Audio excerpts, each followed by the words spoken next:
Պարոն Հովակիմյան, դուք նշեցիք, որ 2026 թվականի հունիսի 7-ի ընտրությունների արդյունքներով կամ ընդհանրապես անցկացման հետ կապված կարող եք հպարտանալ ու ասել արդար, թափանցիկ, առանց խախտումների է տեղի ունեցել, բայց Սահմանադրական դատարանը ամեն դեպքում իր որոշման մեջ գտել է, որ տեղի են ունեցել ընտրախախտումներ եւ մասնավորապես այն երկու ընտրատեղամասերի վերաբերյալ կուզեմ անդրադարձ կատարեք, որի մասով էլ ասում եք, որ ընտրություններից հետո կխոսեք, այդ երկու ընտրատեղամասերի արդյունքները վճռորոշ են եղել այնքանով, որ Բարգավաճ Հայաստան կուսակցության 5 մանդատները չեն ստացել տվյալ ուժի ներկայացուցիչները եւ այդտեղ խախտումները ձեր խոսքն են մեջ բերում Սահմանադրական դատարանի նիստից հետո, որ այնտեղ այնպիսի խախտումներ են տեղի ունեցել, որտեղ ընտրությունների անցկացումը հնարավոր չէ շարունակականությունը ապավել։ Այսինքն դուք այստեղ ընդունում եք, որ կենտրոնական ընտրական հանձնաժողովը թերացել է իր աշխատանքում, ուշ է արձագանքել, ինչով պայմանավորված է հիմա Բարգավաճ Հայաստան կուսակցությունը չի անցել խորհրդարան, որտեղ եթե այդտեղ կա խնդիր, ինչու կենտրոնական ընտրական հանձնաժողովը ժամանակին չի արձագանքել, փորձել ուղղել, շտկել այդ խնդիրները, որպեսզի նաև մարդիկ իրենց սահմանադրորեն տրված իրավունքները կարողանան իրացնել։ Եվ մեկ երկրորդ հարց, պարոն Հովակիմյան, կապված նախաքննական գաղտնիքի հետ, մոտ 1 ամիս առաջ կենտրոնական ընտրական հանձնաժողովում համենայն դեպս պատշաճ կերպով տեղեկատվությունները հրապարակվում էր, թե ում վերաբերյալ ինչ միջնորդություններ են ներկայացված, բայց Նարեկ Կարապետյանի վերաբերյալ նախորդ միջնորդության վերաբերյալ որևէ տվյալ կենտրոնական ընտրական հանձնաժողովում չկար, ուղղակի անորոշ ձևով ձևակերպումներ էին, որ միջնորդություններ են ներկայացված եւ նույնն էլ հիմա ուզում եմ հասկանամ ինչն է փոփոխվել, մասնավորապես նաեւ այն պարագայում, որ ընտրություններից առաջ եւ ընթացքում նաեւ դուք եթե չեմ սխալվում, հակակոռուպցիոն կոմիտեի հետ հրապարակված տեքստերի, ձայնագրությունների վերաբերյալ, որտեղ չհնչեցվեն ուժերի անունները, դիմում էիք ներկայացրել, որը մերժվել։ Հիմա ինչպես է ստացվում, որ այս դեպքում նախաքննական գաղտնիք չի պահվում, բայց ձեր դեպքում ինչ որ ընթացքում արդեն սկսում եք նախաքննական գաղտնիքը պահել։ Շնորհակալություն։ Հարգելի լրագրողներ ջան, Մանուկյան ջան, տեսեք, կենտրոնական ընտրական հանձնաժողովն որ ասում եք հրապարակում ենք, մենք հրապարակում ենք ընդհանրապես վարչական վարույթի մասին ծանոթությունները, որտեղ քրեական գործի մասին կամ մեղադրանքի մասին ոչինչ չկար։ Մենք ընդհանրապես երբ որ ունենում ենք միջնորդություն քննարկելու, չէ՞, վարչական վարույթ, մենք ընդհանրապես հրապարակային ինչպես կարգն է, ծանոթություն ենք մեր այգում ծանոթություն ենք, որ նման միջնորդություն է քննարկել, բայց այնտեղ երբեք չի եղել որևէ մեղադրանքի մասին որևէ։ Ահա, տեսեք, բայց երբ որ իմի գանք ծանոթելու, երբ որ վարչական վարույթ ունեցել ենք, այսինքն միջնորդությունը քննարկելու, այսինքն առարկայական քննարկելու ծանոթել ենք։ Ես կրկին հիշեցնում եմ, մենք ըստ էության վերջին նման նիստը ունեցել ենք հունիսի 19-ին, որ ասացի, դրանից հետո մենք ունեցել ենք նիստ, որի ժամանակ ընդամենը միջնորդությունները վերադարձրել ենք, այսինքն առարկայական միջնորդությունները չեն քննարկել։ Դրա համար էլ վարչական վարույթ որպես այդպեսին, այսինքն ծանոթացում կողմերի ծանոթացում, տեղի ես ճիշտ ասած վստահ չեմ, այսինքն դա հրապարակային դրվել է, թե չի դրվել, բայց ենթադրում որ դրանով է պայմանավորված։ Որովհետև այդ ժամանակ մենք ընդհանրապես քննարկել ենք միջնորդությունները վերադարձնելու հարցը։ Այսօրվա մեկ հարցինը, եթե Տիկին Գևորգյան, ծանոթությունը դրված չի, վարչական վարույթի այդ ծանոթություններում։ Այսինքն այսօրվա 17:00-ի նիստի վարչական վարույթի ծանոթությունը դրված է։ Բայց երբեմն դա ինչ վերաբերում երկու տեղամասերի տեսեք, եթե այդպես ասենք թերացումներ, այո, ավելին մենք կամ բազմաթիվ թերացումներ ունենք, որ մենք ենք նկատել, չէ, որը որ ավելի շատ ինքը նույնիսկ նեղ մասնագիտական է, այսպես ասենք, որ մենք մեր համար գույքագրել ենք եւ շտկելու ենք։ Սահմանադրական դատարանի որոշումով ենք առաջնորդվում, ես ուղղակի կառաջարկեմ, որ դուք Սահմանադրական դատարանի նախորդ ընտրությունների բոլոր հետ գնաք ու ընթերցեք նախորդ ընտրությունների որոշումները։ Շատ այդ իմ ասած ամբողջ այդ զարգացման մեր նաև ընտրական համակարգի զարգացման այս ընթացքը դուք առարկայում կարող եք տեսնել, եթե սկսեք օրինակ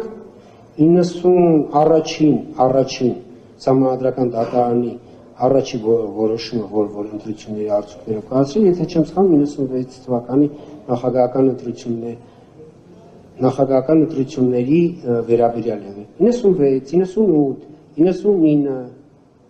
2003 նախագահական ազգային ժողով, 2007 թվական, 2008 թվական ես կարող եք ընթերցել եւ տեսնել թե ինչեր է, այսինքն Սահմանադրական դատարան այդ խնդիրները, որ ինչ խնդիրների է Սահմանադրական դատարանը անդրադարձել, ես կարող եմ ասել, որ այն խնդիրները, որ Սահմանադրական դատարանը անդրադարձել է, ի համեմատ նախորդ բոլոր ընտրությունների ամենաքիչն է։ Եվ բայց այն խնդիրներ, որին անդրադարձել, այդ խնդիրներին բոլորին, եթե նույնիսկ կան խնդիրներ, որոնք օրինակ օրենսդրական լուծման կարիք ունեն, այդ դեպքում մենք ուղղակի կդիմենք ազգային ժողովին, որ ազգային ժողովը այդ խնդիրների լուծում տա, բայց այդ խնդիրները, բոլոր խնդիրները, որ մեր կենտրոնական ընտրական հանձնաժողովի տիրույթով մենք այդ խնդիրների լուծում տանենք։ Ինչ վերաբերում երկու տեղամասերի հետ կապված։ Տեսեք, երկու տեղամասերում տեղ ունեցած խախտումները այնպիսին են, որ եթե